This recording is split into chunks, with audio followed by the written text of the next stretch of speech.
So, Madam Clerk, if you could call the roll. Senator Chambers Armstrong. Senator Elkins. Senator Harper Angel. Senator Mays Bledsoe. Senator McDaniel. Senator Storm. Senator Thayer. Senator Wheeler. Here. Senator Williams. Senator Nemes. Present. Senator Mills. I'm here. All right, we have a quorum. We're duly constituted to do business. First item on the agenda that we're going to take up is House Bill 43, brought to us by Representative Hodgson. This deals with fire protection. Representative, if you can introduce yourselves, and the floor will be yours. Thank you, Mr. Chairman. John Hodgson, State Representative, District 36 in Eastern Jefferson County. House Bill 43 is pretty simple.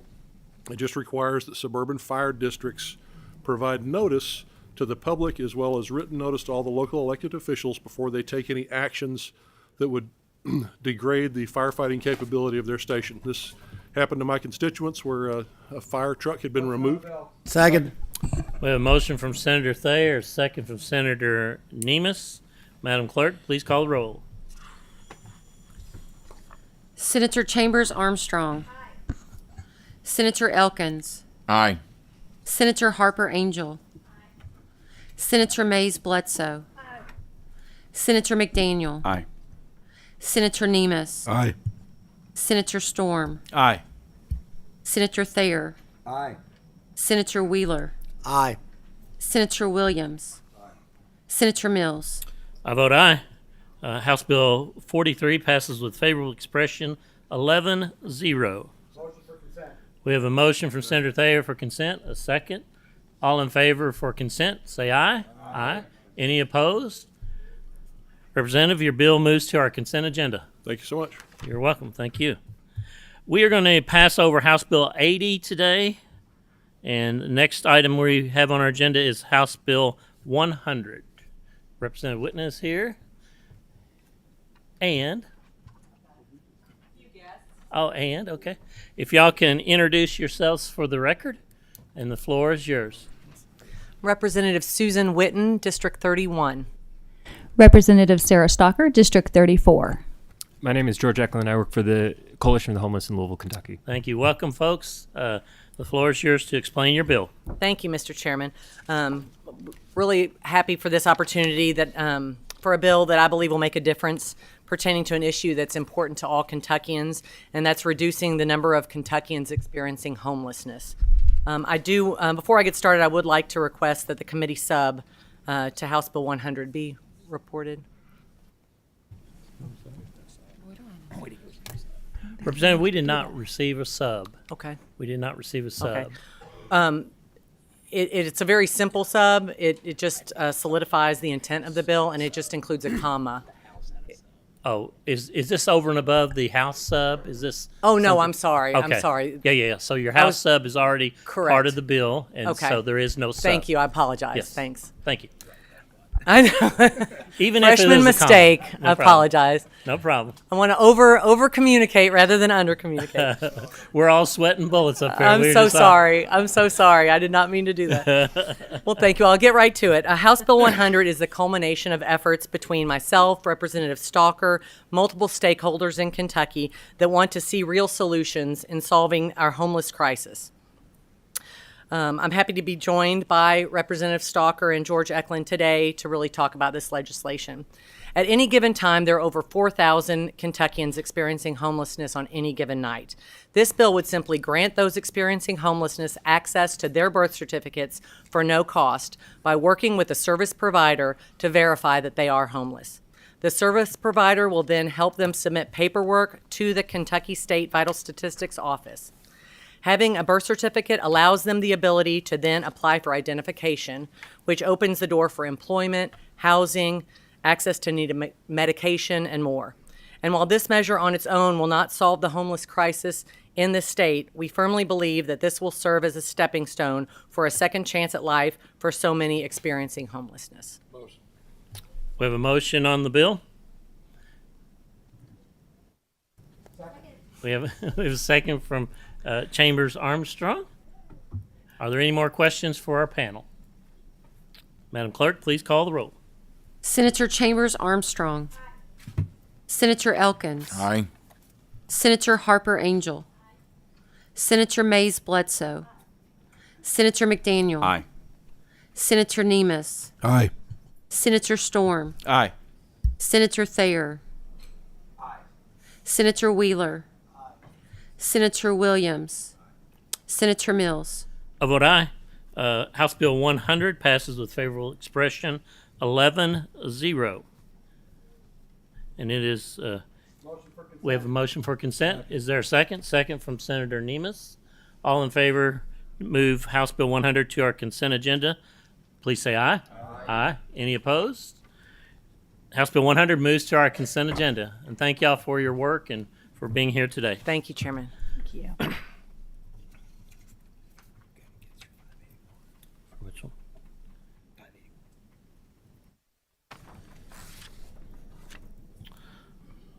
Is Representative Upchurch here yet? Okay. Representative Johnson. House Bill 595, and this is really weird because everybody's schedules are all mixed up and everybody's saying, can I go last, can I go last? So we're trying to find everybody. So House Bill 595 actually has a committee sub. If we could get a motion on the committee sub. Motion. All in favor to adopt the committee sub, say aye. Aye. Any opposed? The committee sub is adopted. Representative Johnson. Thank you, Floor Mr. is Chairman. yours. If you want to introduce your guest as well. Yes, sir. I'm start with myself. I'm State Representative DJ Johnson, 13th District, Davis County. John Steffen, Executive Director, Registry of Election Finance. Eric Lykin, General Counsel for the House Majority. All right, Representative Johnson. Thank you, sir.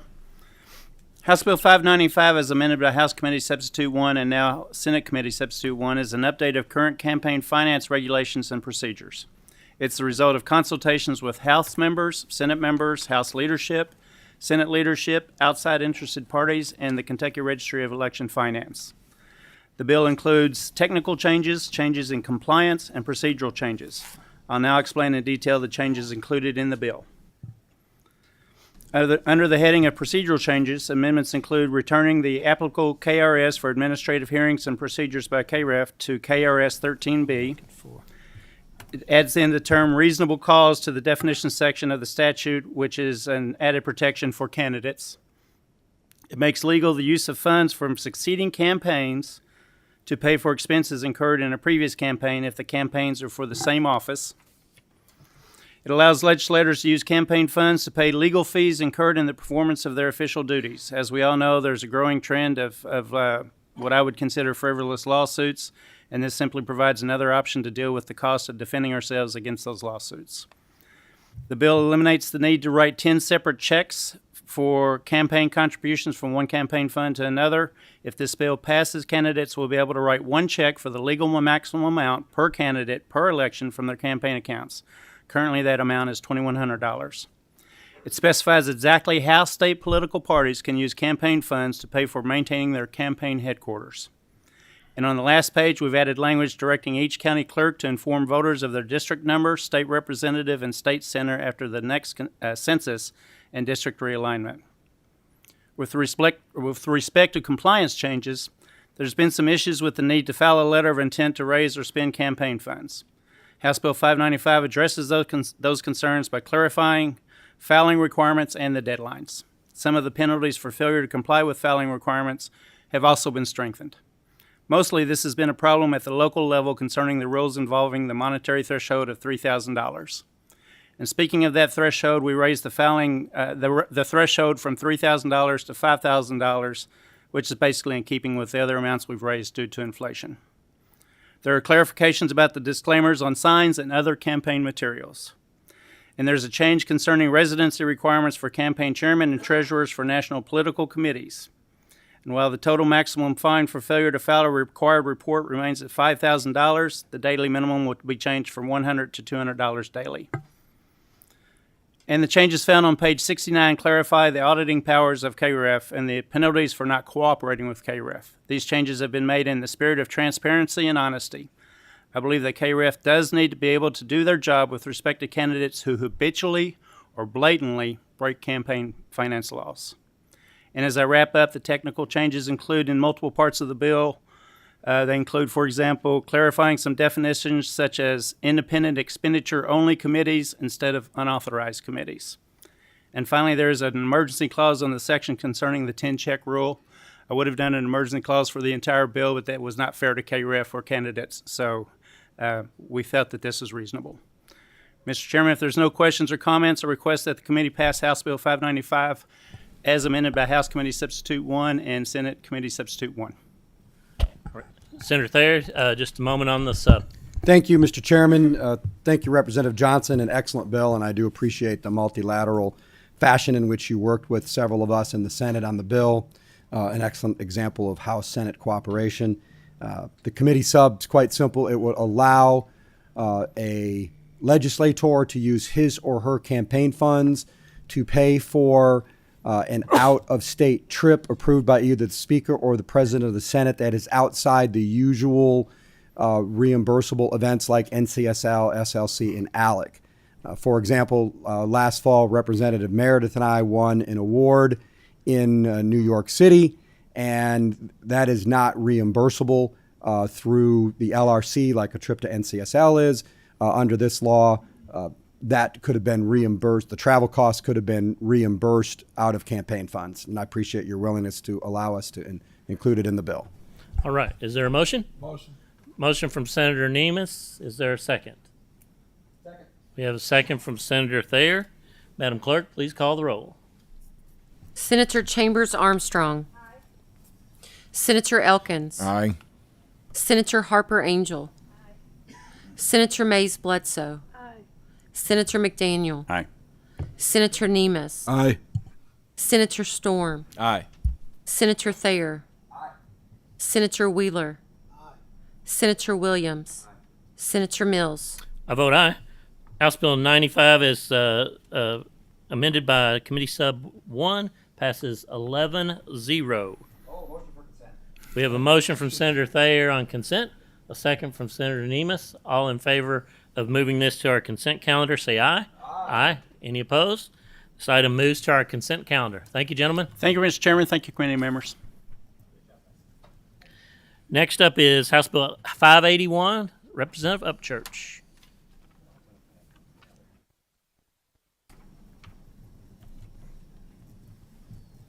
If you can introduce yourself for the record, and the floor is yours. Thank you, Mr. And Chairman. your guest, please. I'm State Representative Ken Upchurch of 52nd District. I'm Scott Kaiser, Chairman of the Kentucky Petroleum Marketers Association. Thank you, Mr. Chairman, members of the committee. House Bill 581 is preemptive legislation, if you will, that would protect businesses from arbitrary local ordinances that would prohibit them from locating in different zones where like businesses could also locate. Motion on the bill. We have a motion from Senator Wheeler, a second from Senator Elkins. Any questions of our professionals here?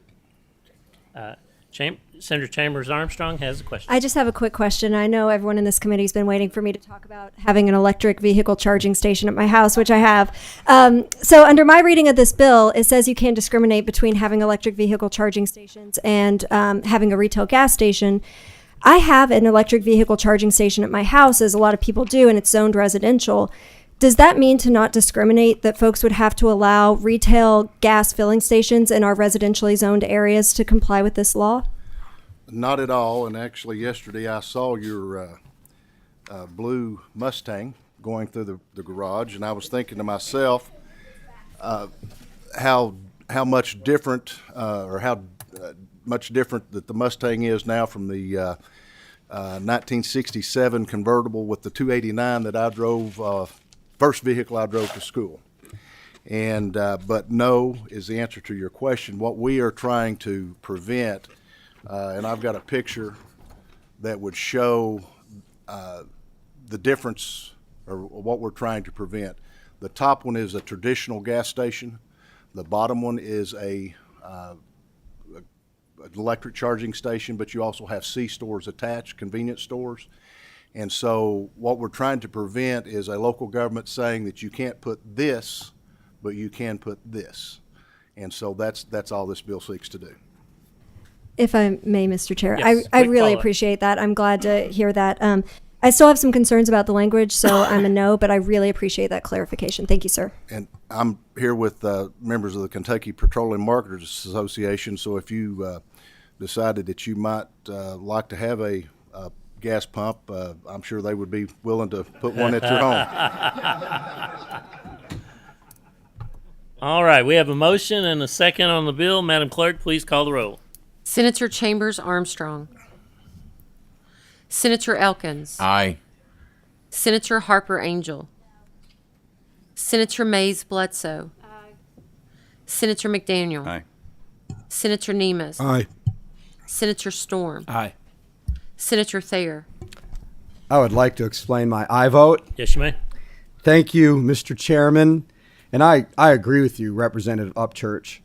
Senator Chambers Armstrong's car is a really good-looking car when it works. And I'd like to remind everyone that there are less than 5,000 electrical vehicles currently on the roads here in Kentucky. I vote aye. Senator Wheeler. Aye. Senator Williams. I vote aye. Senator Mills. I vote aye. House Bill 581 passes with favorable expression 9-2. Congratulations, Representative Upchurch. Thank you, Mr. Chairman, members of the committee. Next item we'll take up is Representative Koch's bill, House Bill 512. I believe all of his guests are here. This is an item related to personal service contracts. Representative Koch, welcome to our committee, and the floor is yours. Thank you, Mr. Chairman. After Thank you you. introduce yourselves. Thank you, Mr. Chairman. Thank you, guests. Senators, thank you for letting us be here. I'm Matt Cook, State Representative, 72nd District. With me today, Lee Carter with the Kentucky Horse Park. Excuse me, Lee Carter with the Kentucky Horse Park. So pretty simple. This is exactly what we've done for the State Fair Board, where we've allowed them to be able to host their own events, and that's what we're asking for here as well. If you're going to have, we have the All-Tech Arena at the Horse Park, and if you're going to host an entertainer there, you can't really put them through the RFP process. We have a motion from Senator Thayer, a second from Senator Elkins. Are there any questions or comments from our committee? Madam Clerk, please call the roll. Senator Chambers Armstrong. Senator Elkins. Aye. Senator Harper Angel. Senator Mays Bledsoe. Senator McDaniel. Cast my vote and explain. You may. Mr. Chairman, I gladly cast an aye vote, and we certainly look forward to the Horse Park's enthusiastic support for the revised House Bill 1 so you can get more of those entertainers coming to the place. Senator Nemes. Aye. Senator Storm. Aye. Senator Thayer. Aye. Senator Wheeler. Aye. Senator Williams. Senator Mills. I vote aye. House Bill 512 passes with favorable expression 11-0. Motion for consent. We have a motion for consent from Senator Thayer. Is there a second? Second from Senator McDaniel. All in favor of consent, say aye. Aye. Any opposed? This item moves to our consent agenda. Congratulations, gentlemen. Thank you, Mr. Chairman. Thank you, committee.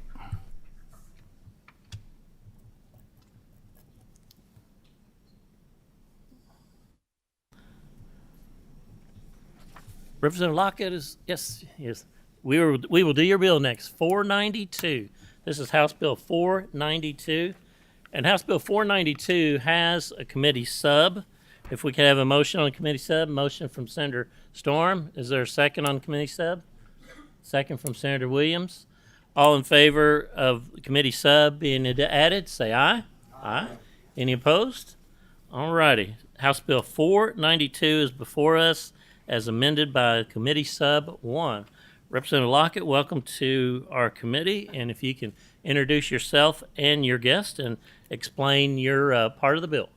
Thank you, Mr. Chairman. My name is Matt Lockett, State Representative out of the 39th District. Let you introduce yourself. My name is Amanda Baker. I'm the Executive Director of the Louisville Metro Revenue Commission in Louisville, Kentucky.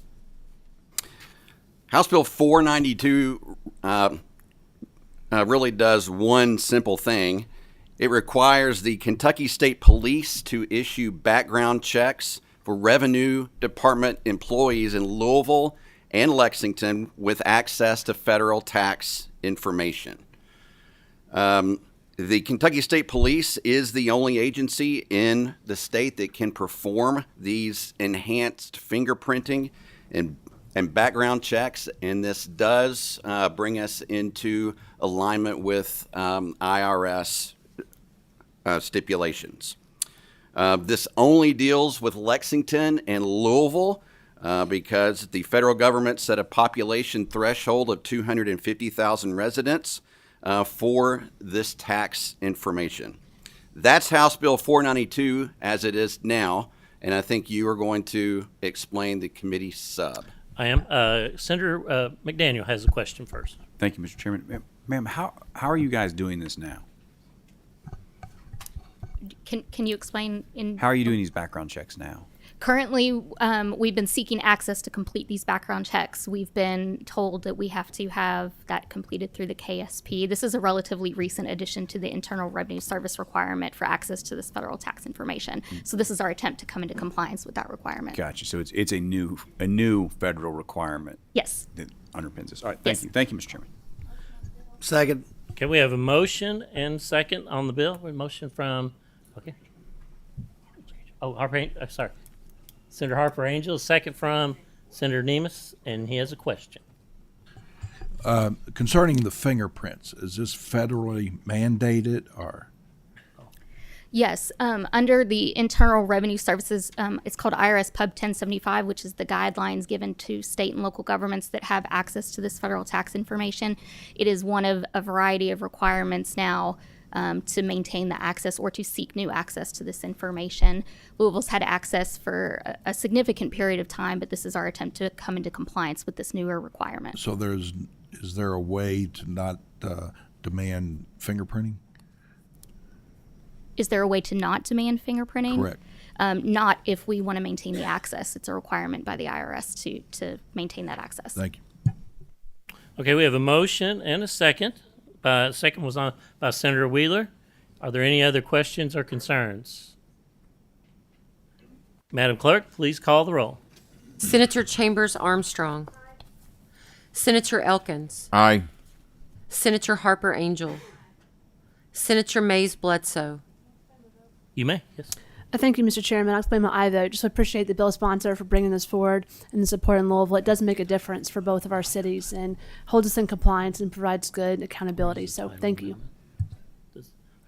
Senator McDaniel. I'm going to pass for now. Senator Nemes.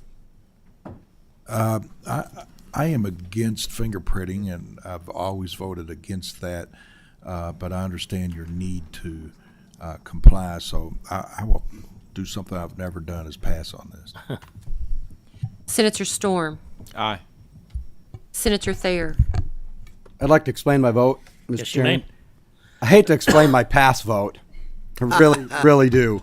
But Senator McDaniel just identified a paragraph regarding annexation. Until we can answer that, I'm going to vote pass. Senator Wheeler. Aye. Senator Williams. Senator Mills. I vote aye.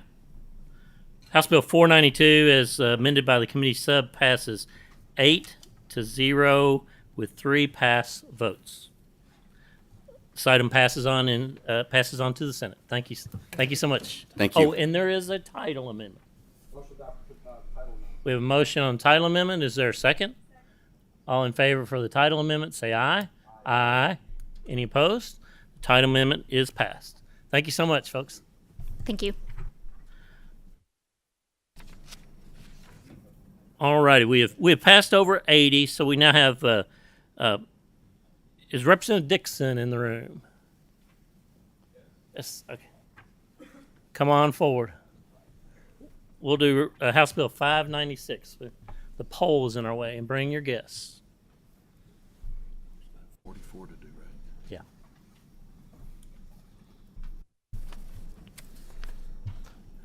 Representative Dixon and guests, the floor is yours. Thank you, Mr. Chairman. I'm Jonathan Dixon, Henderson, District 11. I'll let my guests introduce themselves.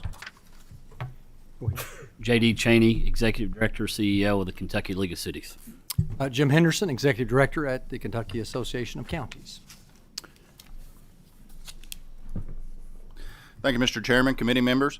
House Bill 596 is the final product of months of debate and collaborative effort between the Task Force on Annexation, KLC, and KECO.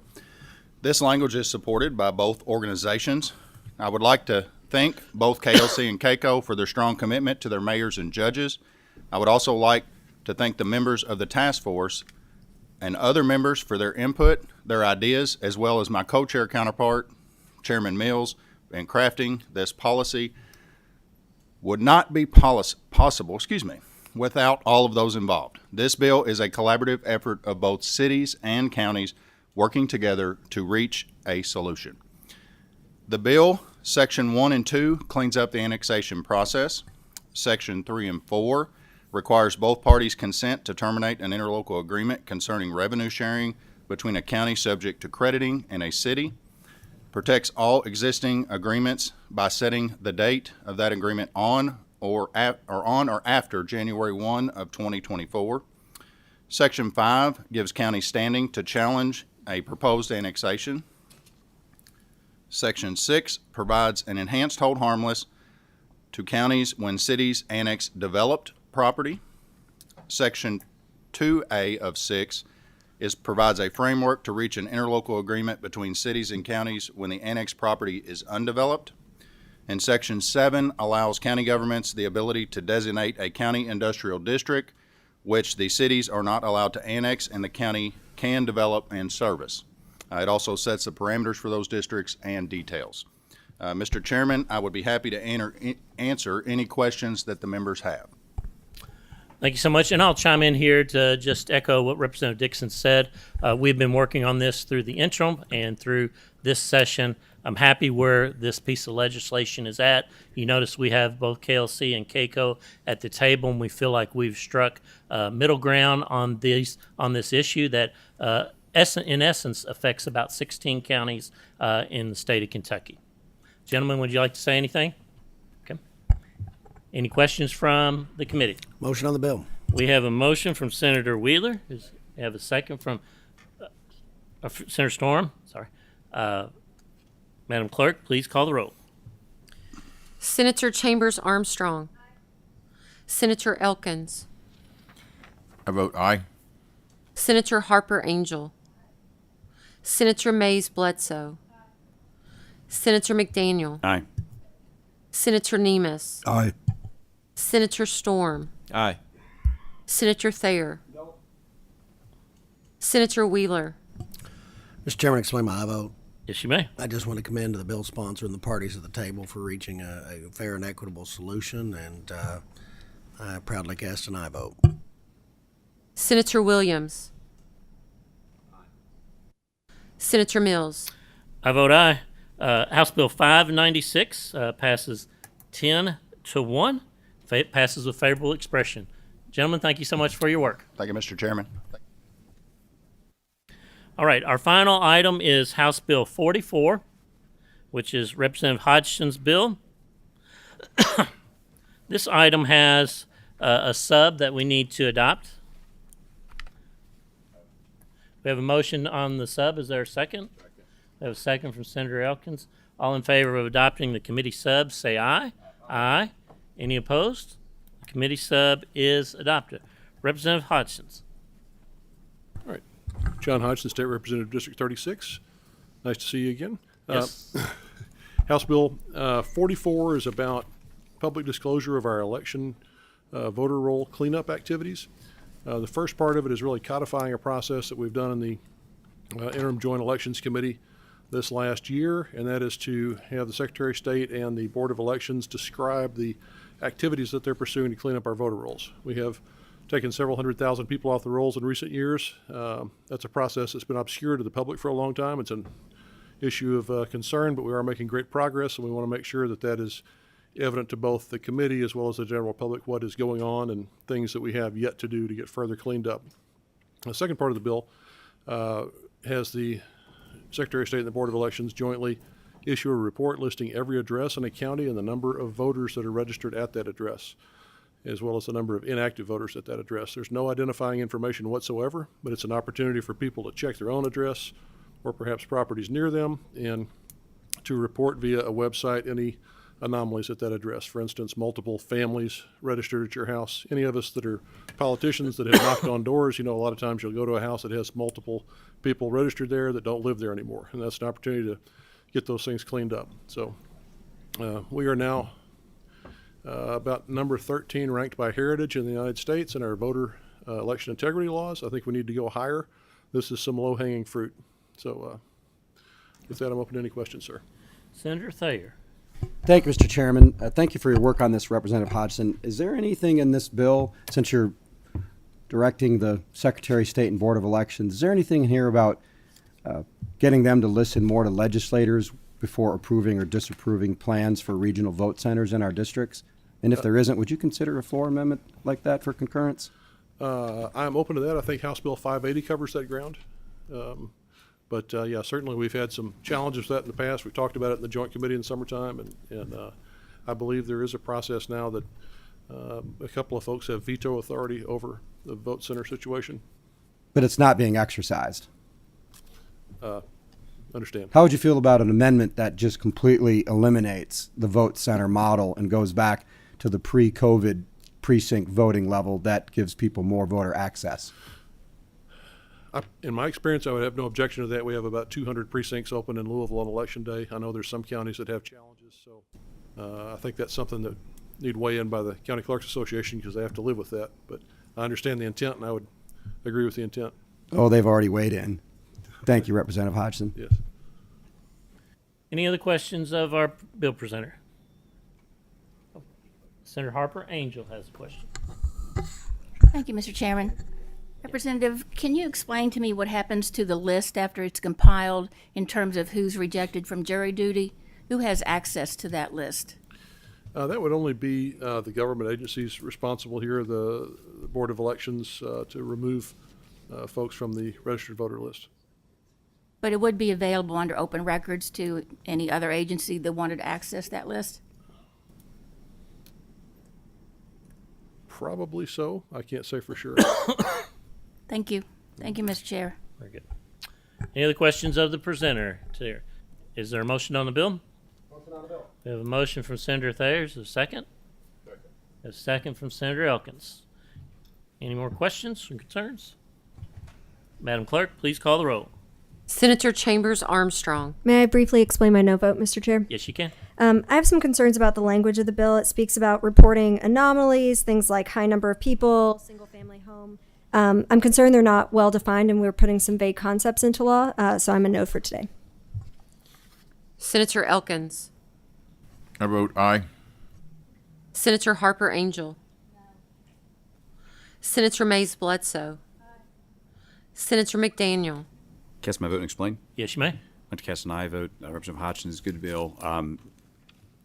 Certainly, cleaning up the voter rolls, the lack of doing so by the last Secretary of State was an absolute disgrace. I can remember times in several campaigns where there were literally 5 full families registered at a single address, and you never knew who lived there exactly. Hard telling what we're doing at the state level. It is a complex process. It's a lengthy process, but it's an important process, and I'm proud of our current Secretary of State for beginning to remedy those past deficiencies, but also transparency and visibility in the process is critical as well. And so I commend you for this and proudly vote aye. Thanks, sir. Senator Nemes. Aye. Senator Storm. Aye. Senator Thayer. Aye. Senator Wheeler. Aye. Senator Williams. Aye. Senator Mills. I vote aye, and I will just mention that, I think this is a work in progress. I know the Board of Elections still has several questions and concerns related to this bill, and I would encourage them, Secretary of State, Representative Hodgson, and myself to continue to work on this process. So I vote aye, and this passes 9-2, and we do have a title amendment on this as well. Motion on the title amendment. Is there a second? So we have a second. All in favor of the title amendment, say aye. Aye. Any opposed? The title amendment passes.